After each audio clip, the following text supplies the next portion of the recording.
Praise the Lord. Welcome to journey with Jesus. ప్రియులారా, ఈ వీడియోలో మనము ప్రకటన గ్రంథము 11వ అధ్యాయములో చెప్పబడిన ఇద్దరు సాక్షులు ఎవరు అనేది మనం తెలుసుకునే ప్రయత్నం చేద్దాం.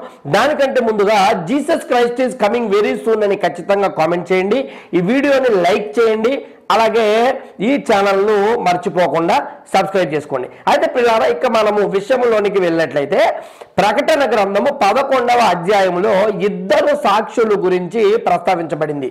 ఇద్దరు సాక్షులు ఇజ్రాయేలు దేశంలో అంత్యకాలంలో చాలా బలమైన పరిచర్యను చేయబోతా ఉన్నారని, అనేక మంది దేవుడు వైపు తిరుగుటకు వారెంతో ఉపయోగకరమైన పరిచర్య చేస్తారని, చాలా అద్భుత కార్యాలు సూచక క్రియలు వారు జరగనిస్తారు అన్న విషయాలన్నీ కూడా అక్కడ వ్రాయబడి ఉన్నాయి. అయితే ఆ ఇద్దరు సాక్షులు ఎవరు అనేది కనుక మనం ఆలోచన చేసినట్లయితే క్రైస్తవులలో చాలా మంది చాలా సిద్ధాంతాలు చెప్పారు. కొంతమంది అయితే వారిరువురిని ఏలియా మరియు హనోకు అని అభిప్రాయపడ్డారు. ఇంకొంతమంది అయితే మోషే మరియు ఏలియా అని అభిప్రాయపడ్డవారు కూడా చాలా మంది ఉన్నారు. ఏదేమైనప్పటికీ కూడా ప్రాముఖ్యంగా ముగ్గురు వ్యక్తులు కనిపిస్తూ ఉన్నారు.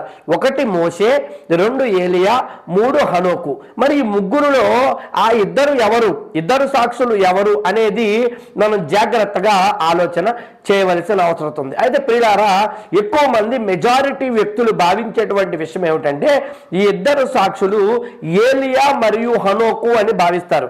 ఎందుకు ఆ రకంగా భావిస్తారంటే మనందరికీ బాగా తెలుసు, ఏలియా మరియు హనోకు ఈ భూమి మీద మరణం అనేది లేకుండా, చనిపోకుండా డైరెక్ట్ గా దేవుని దగ్గరికి వెళ్ళిపోయారు. ఈ విషయం మన అందరికీ బాగా తెలుసు. హనోకు చనిపోకుండా డైరెక్ట్ గా దేవుని వద్దకు చేర్చబడ్డారు.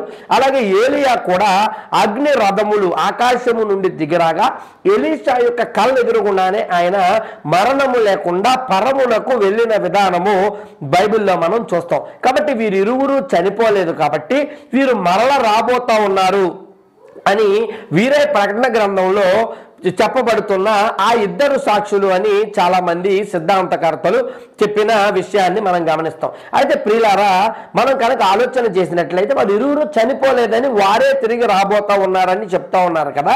అయితే బైబిల్ గ్రంథాన్ని కనుక మనం పరిశీలించినట్లయితే పుట్టిన మనిషి ఖచ్చితముగా చనిపోవాలి అని బైబిల్లో ఎక్కడన్నా ఉందంటారా? బైబిల్లో ఎక్కడా కూడా ఒక మనిషి ఖచ్చితంగా చనిపోవాలి అనేది లేదు. మరి బైబిల్ ఏం చెప్తుందంటే, ఒకసారి హెబ్రీ పత్రిక 9వ అధ్యాయం 27వ వచనం చూడండి. హెబ్రీ పత్రిక 9వ అధ్యాయము 27వ వచనము, మనుష్యులు ఒక్కసారే మృతి పొందవలెనని నియమింపబడెను. అక్కడ ఏమని రాయబడి ఉందండి? మనుషులు ఒకసారే చనిపోవాలని నియమింపబడిందంట. అంటే దాని అర్థం ఏమిటి?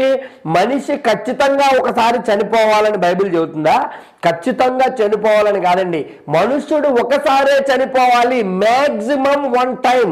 అంటే రెండవసారి మనిషి చనిపోవడానికి వీలు లేదని బైబిల్ తెలియజేస్తుంది తప్ప ఖచ్చితంగా మనిషి పుట్టినవాడు చనిపోవాలని బైబిల్ ఎక్కడా కూడా చెప్పదు. ఒకవేళ పుట్టినవాడు ఖచ్చితంగా చనిపోవాలి అని అనుకుంటే కనుక ఇప్పుడు యేసుక్రీస్తు ప్రభుల వారి రెండవ రాకడ వస్తుంది. యేసుక్రీస్తు ప్రభుల వారి రెండవ రాకడ వచ్చినప్పుడు కూడా ఈ భూమి మీద సజీవంగా ఉన్న చాలా మంది భక్తులు ఉంటారు కదా. మరి యేసు మధ్యాకాశంలోనికి రాగానే వారు ఏం చేస్తారంట? రెప్పపాటులో ఎత్తబడతారు అని బైబిల్ తెలియజేస్తుంది. మరి ఆ సమయంలో వారందరూ కూడా సజీవంగా బ్రతికే ఉంటారు కదా. ఇప్పుడు ఉదాహరణకు ఇప్పటికిప్పుడు దేవుడు రాకడ వచ్చింది అనుకోండి, ఇప్పుడు ఇదే క్షణంలో ఏం జరుగుతుంది? మనం అందరూ కూడా ఉన్నట్టుండి ఇలాగే పైకి ఎత్తబడతాం. మరి మనం చనిపోయామా? మనం చనిపోలేదు కదా, మనం బ్రతికే ఉన్నాం కదా. కాబట్టి రాకడ సమయంలో కూడా ఈ భూమి మీద ఎప్పుడు వచ్చినా ఎంతో కొంతమంది భక్తులు నిలిచే ఉంటారు, వారు బ్రతికే ఉంటారు. కాబట్టి మనుష్యుడు ఖచ్చితముగా చనిపోవాలని బైబిల్లో ఎక్కడా లేదు. మనుషుడు ఒకసారే చనిపోవాలను అంటే మ్యాక్సిమం వన్ టైం, రెండోసారి చనిపోవడానికి వీలు లేదని దాని యొక్క అర్థము. కాబట్టి ఇక్కడ ప్రతిపాదిస్తున్న ఈ సిద్ధాంతం ఆధారంగా ప్రతిపాదిస్తున్న హనోకు మరియు ఏలియాలే రాబోతున్న ఇద్దరు సాక్షులు అనటానికి వీలు లేదు అని మనకి ఇక్కడ క్లియర్ గా అర్థమవుతుంది. రెండవ విషయం, చాలా మంది చెప్పే విషయం ఏమిటంటే మోషే మరియు ఏలియాలని చాలా మంది సిద్ధాంతకర్తలు అభిప్రాయపడ్డారు. ఎందుకు ఇద్దరు సాక్షులు మోషే మరియు ఏలియాలు అని చెప్పారంటే వీరు భూమి మీద ఏదైతే కార్యాలు చేయబోతా ఉన్నారో ఆ పరిచర్య, ఆ కార్యాలు మోషే ఏలియాలు గతంలో చేసినవే.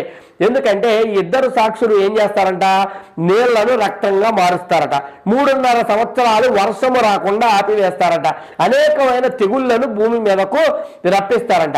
ఈ స్టైల్ ఆఫ్ పరిచర్యను కనుక మనం గమనిస్తే ఇవన్నీ మోషే మరియు ఏలియాలు చేసిన పరిచర్య క్రమము, ఆ యొక్క స్టైల్ మనకు కనిపిస్తుంది. కాబట్టి ఖచ్చితంగా మోషే మరియు ఏలియాలని చాలా మంది అభిప్రాయపడతా ఉన్నారు. అయితే ఇక్కడ ఉన్న ఫ్లా ఏమిటంటే, ఇందాక మీరు చదివారు హెబ్రీ 9:27లో మనుషుడు ఒక్కసారే చనిపోవలెను అని నియమింపబడెను. మరి మోషే గారు ఆల్రెడీ చనిపోయారు కదా, ఇప్పుడు వచ్చి మరలా ఇద్దరు సాక్షుల రూపంలో భూమి మీదకి వచ్చి చనిపోతే అది 2 సార్లు చనిపోయినట్లు అవుతుంది. కాబట్టి మోషే మరియు ఏలియాలు కాదు. గమనించండి, ఏలియా హనోకు కాదు, కారణం చెప్పాను. మోషే మరియు ఏలియా అసలు కానే కాదు, దానికి కూడా కారణం చెప్పడం జరిగింది.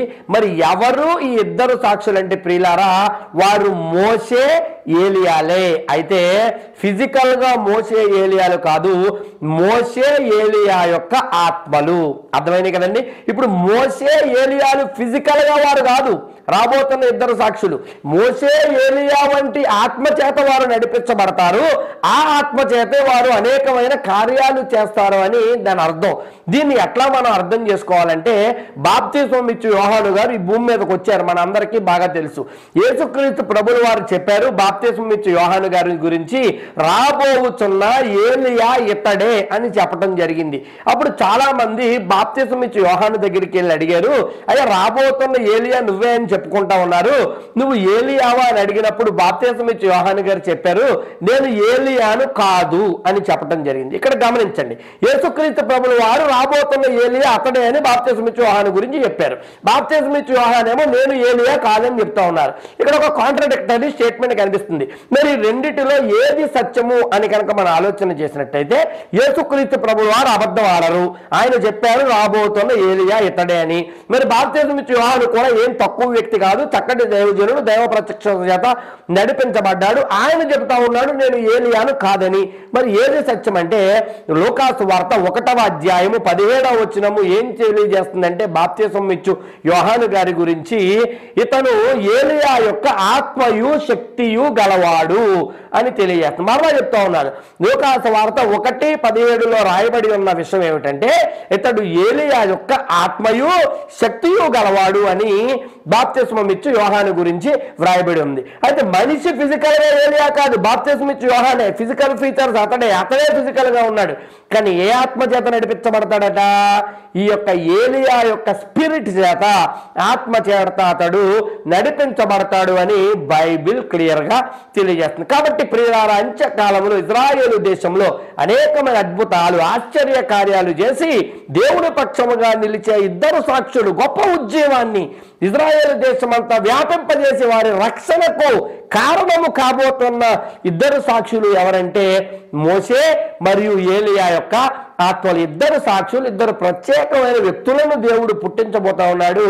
అయితే ఫిజికల్ గా వారిద్దరు సాక్షులు వేరే వ్యక్తులైనప్పటికీ, మోషే మరియు ఏలియా యొక్క స్పిరిట్స్ చేత, ఆత్మల చేత వారు నడిపించబడి గొప్ప ఉజ్జీవాన్ని తీసుకొస్తారు. కాబట్టి ఇద్దరు సాక్షులు ఎవరంటే మోషే మరియు ఏలియా యొక్క ఆత్మలు. ఇది బైబిల్ చెబుతా ఉన్న సర్వసత్యము. ఈ విషయాన్ని మనం అందరం కూడా గమనించవలసిన అవసరత ఉన్నది. ఈ వీడియో చూసినందుకు ధన్యవాదాలు. దీన్ని లైక్ చేయండి, షేర్ చేయండి, మీలోని సూచనలు కామెంట్స్ రూపంలో చెప్పే ప్రయత్నించండి. మానక ఈ పరిచర్య కోసం ప్రార్థించండి. అలాగే ఈ వీడియోని లైక్ చేయండి, ఛానల్ సబ్స్క్రైబ్ చేసుకోండి. యేసయ్య మన దేశంలో దీవించునుగాక. ఆమేన్.